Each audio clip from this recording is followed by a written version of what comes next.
Hey, everybody, welcome to Hook and Hunt TV Live. Looking forward to a lot of you joining us tonight. And even if you missed the live broadcast, you can make sure that you catch us live, or you can catch the recorded on Facebook. You can catch it on Roku, and you can catch it on YouTube as well. And before I bring in our guest, we are going to be here with Brock Mosley. I want to tell you, make sure you stay tuned to the end of Hook and Hunt TV Live because we're doing a very special giveaway from Dakota Lithium. Okay, so make sure you stay tuned to the end. So without further ado, I'm going to bring in Mr. Brock Mosley. There he is there. Fishing as usual. Brock, welcome to Hook and Hunt Live. Thanks for coming on, man. Hey, man, I appreciate you having me on. Hey, Go ahead. glad to have you, man. You are at it from daybreak to dawn, or until the sun goes down. And how's practice going for you today? Man, it's a little slow. The fish seem to be in all phases of the spawn, and it's just there's not a whole lot of current this week, and it's just got fishing a little stingy. But just trying to put every piece of the puzzle, and just gonna have to see what we can find by Thursday. Now you're back at Pickwick, correct? Yes, I'm Yeah, back on Pickwick. and you had a really good showing there a little while back. Matter of fact, anybody who hasn't been following along, last 3 or 4 tournaments, Brock has had top tens. He's had 2 second places. You got pretty close on Pickwick. I got a question to ask you. There at the end, me and a couple of my buddies were watching it, and I got a question about that swim bait you were doing on those bluff walls. Now, is that a thing that is seasonal to Pickwick? Is that something you do on reservoirs across the country, or is it something you just came across? Man, it's something I like to do on the Tennessee River. In the early spring and pre-spawn, and sometimes it'll work on into the spawn a little bit.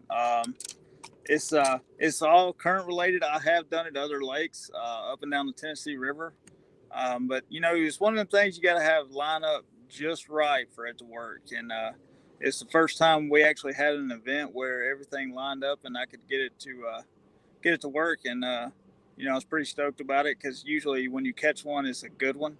I tried to do it in the Classic last year on Guntersville, and I caught a few in practice doing it, caught a few big ones, but it ended up kind of going away with the conditions we had in the event for the Classic last year.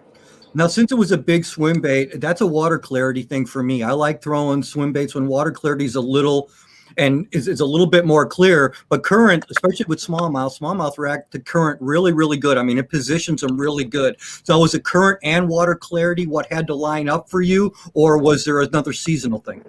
It's more or less the current, and it'll work without current too. Depending where you're at, if you're off like the main channel. But it's one thing I like to do. I usually rotate between that swim bait and the jig, and they usually want one more than the other. So that week it was the swim bait. And as far as clarity goes, I just changed my colors with the watercolor. It was actually pretty dirty that week. So I had to kind of had a little chartreuse in my swim bait. So like I said, it's one of them deals where they either want a jig or a swim bait, and that week they specifically wanted that swim bait.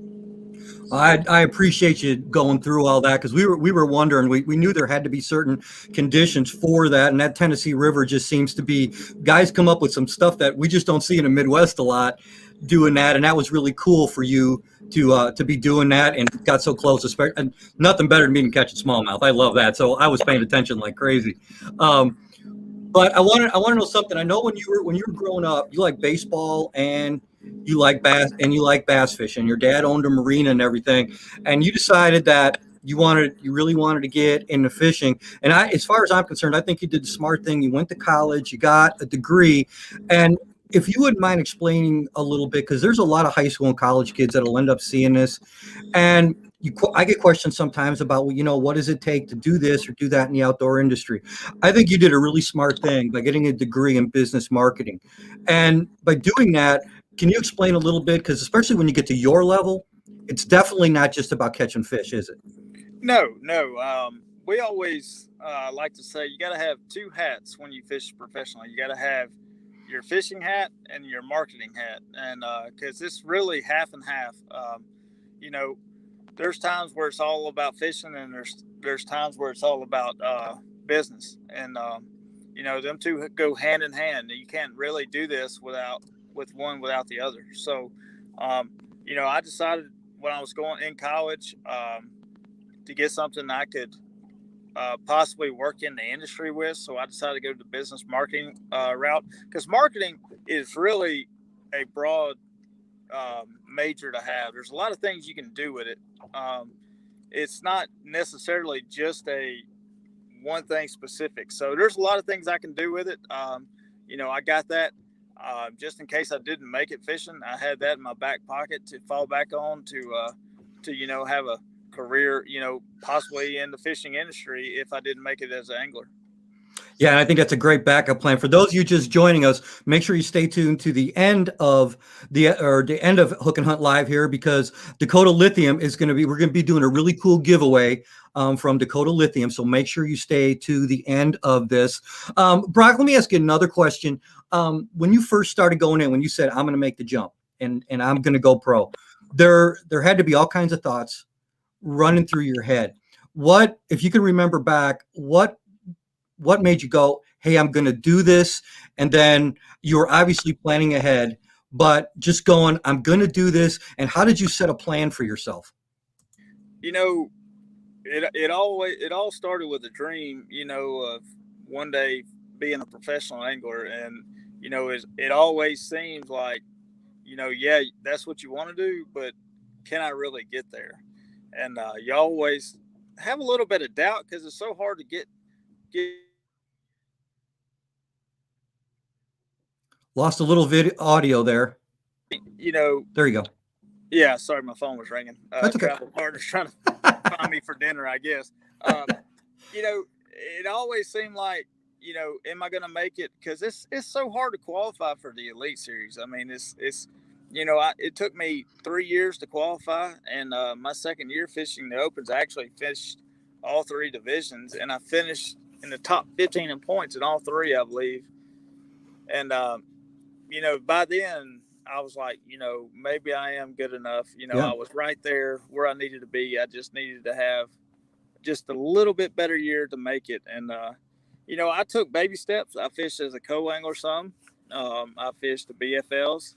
I just worked my way up. When I started getting checks in BFLs pretty consistently, I decided to fish the Opens and then other tournaments, and then just kind of work my way up. Seemed like every time I moved up, it just took me a year or two to kind of get comfortable on the level I was at and kind of adjust to everything, to the media and all that. So, it was everybody wants to jump in head first, and it's really, it's hard to do that. So it's all about taking baby steps.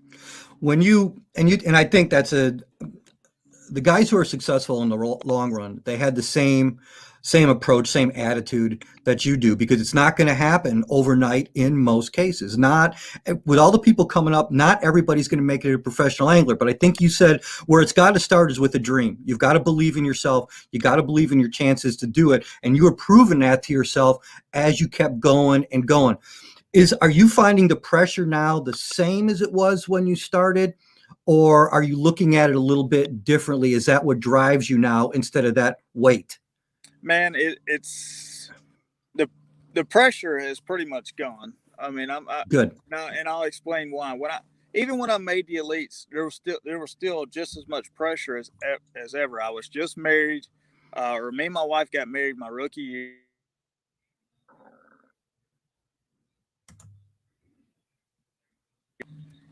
Seemed to be a popular guy. People were calling me. But me and my wife just got married. We were living in a small mobile home. Mm-hmm. We took everything precautious because we didn't know where our next check was coming from. I mean, she's a school teacher. She don't make a lot of money. So there was even more pressure to make it than ever. Just because you're on the Elites doesn't mean you've made it. And I actually didn't feel like I really have made it until halfway through my 5th year on the Elite Series. Sponsorship's gotten better. The business side has gotten a lot better. My fishing's gotten a lot better, and everything's just kind of the pressure's kind of faded away a little bit now. Now that I've kind of got my feet up under me, I guess it would be the best way to say it. And and maybe this year you can really see it because you're fishing really consistently. You're I mean, 3 top 10s in any season. I'm sorry, but that's fantastic. I mean, that's good anywhere. You're fishing against some of the best. And finishing 3 top 10s in your last tournament was a good finish. You're fishing good, you're fishing strong, and that's good. I mean, you've aligned yourself with some great. We were talking a little bit off air, folks, before we got on here, and he works with some great companies, with Bill Lewis, with Angler Assets, with Dakota Lithium. You've got some great people there, and I bet you're finding yourself, the more you get into it, you're building relationships with these companies as well. You want to do well because they support you, right? Absolutely. One thing you cannot do in this industry, it's a small industry, right? Just bounce around company to company just because somebody may offer you a better deal or some speak. So a lot of the companies I've been with a long time, and that's kind of the way I do things. I don't want to bounce around. I want to grow relationships and grow trust between me and the companies I work for. And that's a lot into it because like at ICAST, so to speak, you see high school kids going from booth to booth trying to get a better percentage off on rods or reels, and you just can't do that. Like I said, it's a small industry.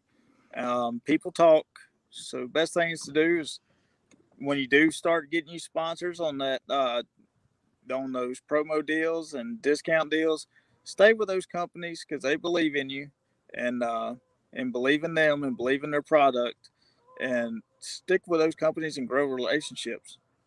I don't think you could have said it any better. I've been with a couple companies I've been with going on 13 years now, and you want to do good because every single, and again, for those of you young kids who are going to be watching this, or young anglers, all right, and I think Brock will back me up on this. You build relationships by trust, and you build them over a period of time. The bottom line in the industry is if you don't raise their bottom line, they don't need you, but you need to build trust. And you need to build that relationship. Every single plastic worm, every hat that Brock's wearing, whatever, they all come out of an advertising budget. And that's why with Brock taking a business marketing degree, I think was extremely smart because it's business. Fishing is business. It's great to catch fish, but that's not all it's going to be able to do it. And Brock, it's really been interesting for me to watch because I'm a fan of the sport as it is. Not only do I fish a lot, I'm a fan of the sport. I like seeing when guys are doing well, especially from the guys you said, hey, a couple years ago, he made a splash, but now he's really making a splash and things are changing. Something's going on. And I pull for those guys. I pull for you. I pull for Bill Lowen. I love guys like that who put the time in, put the work in, and you're paying the dividends. Your win, as far as I'm concerned, is right around the corner. Actually, Dakota, I was talking with Craig the other day. I go, this guy is fishing so good. He's fishing so good. I really do think a lot of great things are going to come from what you're doing because you're handling yourself in a great way from what I've seen. I want you to keep catching fish. It's fun to see when you catch fish and do good. It really, really is. If you were talking to kids now and saying, this is something that you really need to do if you want to go into it, you've come up through that. You did that step by step. What would you tell them? I fish a lot like I used to play ball. I'm not the best. I wasn't the best ball player. I was a good baseball player. I wasn't great. I'm a good fisherman. To me, I'm not great. I have to do all the little things right. I have to work hard. I have to, as in little things, I have to retie. I have to change my hooks out. Yep. I have to just do all the little things right and let the rest of it take place. Right now, a lot of reason why I'm fishing so good, I'm making all the right decisions on the water during tournament day, and a lot of that is just trusting your decision making. I travel with Hank Cherry and Tyler Rivette and Kelly J, and you got to have people you trust you can run with, and we all share a lot of information. We don't necessarily share locations, but we share a lot of information. What we catch them on? Did I catch one on a cypress tree? Did I catch it on a spinner bait? Did I catch? what type of grass am I fishing? All those type of things, depth, water temp. We share a lot of information that way to help each other succeed, and we're all having a pretty good season. And I'm just the fortunate one that's gotten the 5 or 6 pound bite one day that they may only got a 3 or 4 pound bite day to put me up. So everything's just kind of clicking right now, and I know this is a humbling sport, and it can just go away just as quick as it comes. Well, yeah, no kidding there. Well, Brock, I'll tell you what, I'm really grateful that you came on the show. I know you're busy. Heck, you're fishing now. You're going to be fishing until the sun sets. But I appreciate you being on here. Guys, go to Brock Mosley Fishing. Check him out. And I tell you, what a great guy. I hope I run into you at ICAST, and I hope in the future, if you'd come back on the show, I'd love to have you again. Love you to be back again if you got time sometime in the future. Yeah, man. Anytime you want to have me on, just give me a call. Even if I'm practicing like I am now, I'll just take a second and take a break from my day. And I've been standing up for the last 12 hours. So I'm down for about 5 minutes, 10 minutes. Well, guys, check out Brock Mosley. Keep following him. Keep rooting him on. Brock, get back to fishing. Thank you so much, my friend. God bless you. Hope to see you at ICAST. Hope you kick their butt this week. All right. Thanks, Jim. Appreciate it. See ya. Guys, that was Brock Mosley. What an absolutely fantastic guy. I'm so glad that we got the opportunity to talk with him and discuss some great stuff about him coming up and just giving some young anglers some great advice. Brock Mosley is a first-class guy. He's also the Big Dakota Lithiums guy. And like I told you, glad you guys stuck in with us. And here's the contest. Okay, here's what we're going to give away. Tonight, or not tonight. We're going to give it away tomorrow, but here's what you got to do for me tonight. Hopefully, you've been making some comments on here, and I'll answer some comments after the show is over like I always do. Well, we're going to give away tonight from Dakota Lithium, okay? Dakota Lithium is going to give away to one of our viewers tonight one of their new power boxes. Now, this power box does a lot. I'll tell you one thing that it does. It can charge it can charge your cell phone up to 11 times off one charge off that battery. You can take this thing in a truck with you, but I'm not going to tell you anymore. Here's what you got to do. You want to win that power box from Dakota Lithium? It's worth $250. You want to win that power box from Dakota Lithium? You go to dakotalithium.com and then comment underneath this interview. You tell me 3 things. You got to tell me 3 things about that Dakota Lithium power box. Tell me 3 things. You find a power box on Dakota Lithium, and then you tell me 3 things about it. And it doesn't count if you say, I wish I had one or give me a free one. That ain't cutting it. All right? We are powered by Dakota Lithium. Dakota Lithium has that awesome power box. Go to their website. Tell me 3 things. Comment underneath this interview on those 3 things. Tomorrow night, I will pick a winner, and Dakota Lithium will send you a brand new power box when they're back in stock. We'll take your name, we'll take your address, and we'll get it to you. Dakota Lithium is one of the hottest products in the industry going right now. You want to win that power box, go to dakotalithium.com. Click on that power box and tell me 3 things and put it in the comments, and we will pick a winner, and one of you will get that power box. So that's the contest. A couple other things for you. As always, here's a discount code for Lure Parts Online. If you guys want to get anything from Lure Parts Online, use this code. You get 10% off. Cool backdrop that we have is going to be part of the show from Prime One Camo. You want to find some of the best fishing and hunting camo out there and the stuff that I wear every time I'm in the field, go to Prime One Camo. Your code is HERO1, and you get a discount there. Coolest sunglasses on the planet, fish419.com. Put in that code, thanks JC, you will get a discount there. Here at Hook and Hunt TV, as well as Hook and Hunt TV Live, we support autism anglers. If you want to do the same, there's your code, Hook and Hunt 10, and you can get it there. This has been Hook and Hunt TV Live, powered by Dakota Lithium. Thank you so much for joining us. If you like this, please feel free to share. Thank you for joining us. I'm Jim Crowley. God bless you. We'll see you soon.